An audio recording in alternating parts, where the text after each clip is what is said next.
देखिए हर खबर यहीं पर। सब्सक्राइब कीजिए TV9 भारतवर्ष। श्रद्धेय नृत्य गोपाल दास जी महाराज जी सहित उपस्थित सभी श्रद्धेय संतचरण, भारत के आदरणीय और जनप्रिय प्रधानमंत्री जी, उत्तर प्रदेश की माननीय राज्यपाल महोदया, उत्तर प्रदेश के माननीय मुख्यमंत्री जी, सभी नागरिक सज्जन, माता भगिनी, आनंद का क्षण है। बहुत प्रकार से आनंद है। एक संकल्प लिया था और मुझे स्मरण है कि तब के हमारे संघ के सरसंघ चालक बाला साहब देवरस जी ने ये बात हमको कदम आगे बढ़ाने के पहले याद दिलाई थी कि बहुत लग के 20-30 साल काम करना पड़ेगा, तब कभी ये काम होगा। और 20-30 साल हमने किया। 30वें साल के प्रारंभ में हमको संकल्प पूर्ति का आनंद मिल रहा है। प्रयास किए हैं जी जान से, अनेक लोगों ने बलिदान दिए हैं। अरे नहीं आए, वो सूक्ष्म रूप में आज यहां उपस्थित है, प्रत्यक्ष उपस्थित हो नहीं सकते। ऐसे भी है जो है लेकिन यहां आ नहीं सकते। रथ यात्रा का नेतृत्व करने वाले अडवाणी जी आज अपने घर में बैठकर इस कार्यक्रम को देख रहे होंगे। कितने ही लोग हैं कि जो आ भी सकते हैं लेकिन बुलाए नहीं जा सकते, परिस्थिति ऐसी है। लेकिन वो भी अपनी अपनी जगह, पूरे देश में देख रहा हूं आनंद की लहर है। सदियों की आस पूरी होने की आनंद है। लेकिन सबसे बड़ा आनंद है भारत को आत्मनिर्भर बनाने के लिए जिस आत्मविश्वास की आवश्यकता थी और जिस आत्मभान की आवश्यकता थी, उसका सगुण साकार अधिष्ठान बनने का शुभारंभ आज हो रहा है। वो अधिष्ठान है आध्यात्मिक दृष्टि का, सिया राममय सब जग जानी। सारे जगत में अपने को और अपने में सारे जगत को देखने की भारत की दृष्टि, जिसके कारण उसके प्रत्येक व्यक्ति का व्यवहार आज भी विश्व में सबसे अधिक सज्जनता का व्यवहार होता है और उस देश का सामूहिक व्यवहार सबके साथ वसुधैव कुटुंबकम का होता है।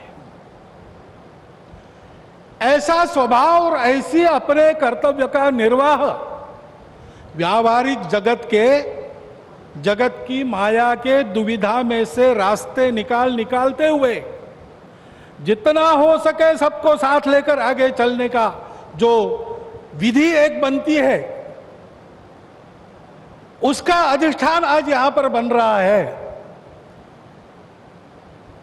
परम वैभव संपन्न और सबका कल्याण करने वाला भारत, उसके निर्माण का शुभारंभ आज ऐसे निर्माण का व्यवस्थागत नेतृत्व जिनके हाथ से है, उनके हाथ से हो रहा है। ये और एक आनंद है। और इसलिए उन सब का स्मरण होता है। लगता है अशोक जी यहां रहते तो कितना अच्छा होता, महंत परमहंस रामचंद्र दास जी अगर आज हो सकते तो कितना। लेकिन जो इच्छा उसकी है वैसे होता है। लेकिन मेरा विश्वास है कि जो है वो मन से और जो नहीं है वो सूक्ष्म रूप से आज यहां उस आनंद को उठा रहे हैं, उस आनंद को शतगुणित भी कर रहे हैं। लेकिन इस आनंद में एक स्फुरण है, एक उत्साह है। हम कर सकते हैं, हमको करना है, वही करना है। एतद्देश प्रसूतस्य सकाशादग्र जन्मनात् स्वम स्वम चरित्रम शिक्षेरन पृथिव्याम सर्वमानव।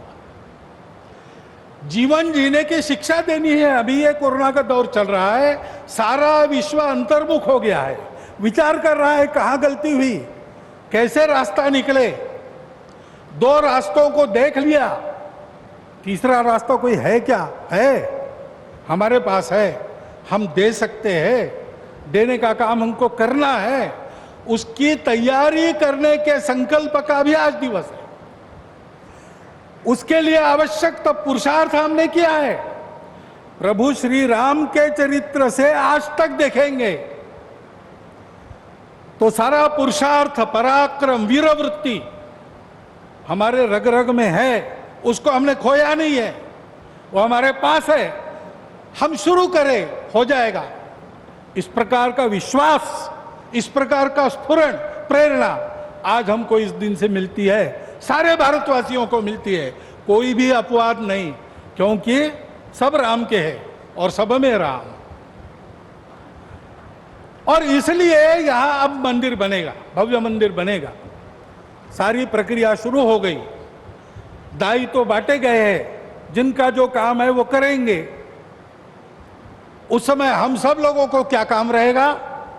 हम सब लोगों को अपने मन की अयोध्या को सजाना संवारना है। इस भव्य कार्य के लिए प्रभु श्री राम जिस धर्म के विग्रह माने जाते हैं, वह जोड़ने वाला, धारण करने वाला, ऊपर उठाने वाला, सबकी उन्नति करने वाला धर्म, सबको अपना मानने वाला धर्म, उसकी ध्वजा को अपने कंधा पर लेकर संपूर्ण विश्व को सुख शांति देने वाला भारत हम खड़ा कर सके, इसलिए हमको अपने मन की अयोध्या बनाना है। यहां पर जैसे जैसे मंदिर बनेगा वो अयोध्या भी बनती चली जानी चाहिए। और इस मंदिर के पूर्ण होने के पहले हमारा मन मंदिर बनके तैयार रहना चाहिए, इसकी आवश्यकता है। और वो मन मंदिर कैसा रहेगा बताया है। काम कोह मद मान न मोहा, लोभ न क्षोभ न राग न द्रोहा, जिनके कपट दंभ नहीं माया, तिनके हृदय बसहु रघुराया। जात पात धनु धर्म बढ़ाई, प्रिय परिवार सदन सुखदाई, सब तजी तुम ही रहो उरलाई, तेहि के हृदय रहो रघुराई।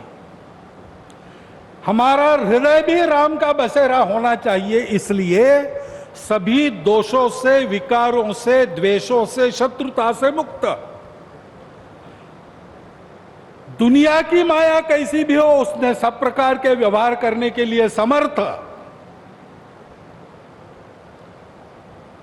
और हृदय से सब प्रकार के भेदों को तिलांजलि देकर केवल अपने देशवासी ही क्या, संपूर्ण जगत को अपनाने की क्षमता रखने वाला इस देश का व्यक्ति और इस देश का समाज, ये गढ़ने का काम है। उस गढ़ने के काम का एक सगुण साकार प्रतीक जो सदैव प्रेरणा देता रहेगा, वो यहां खड़ा होने वाला है। भव्य राम मंदिर बनाने का काम भारतवर्ष के लाखों मंदिरों में और एक मंदिर बनाने का काम नहीं है। उन सारे मंदिरों में मूर्तियों का जो आशय है, उस आशय का पुनर्प्रकटीकरण और उसका पुनर्स्थापन करने का शुभारंभ आज यहां बहुत ही समर्थ हाथों से हुआ है। इस मंगल अवसर पर इस सब आनंद में मैं आप सबका अभिनंदन करता हूं। और जो मेरे मन में इस समय विचार आए, उसको आपके चिंतन के लिए आपके सामने रखता हुआ आपसे विदा लेता हूं। बहुत बहुत धन्यवाद। TV9 नेटवर्क 5 भाषाएं, हिंदी, तेलुगु, कन्नड़ा, मराठी और गुजराती, 44 करोड़ इंप्रेशंस, देश का number 1 news network. TV9 network,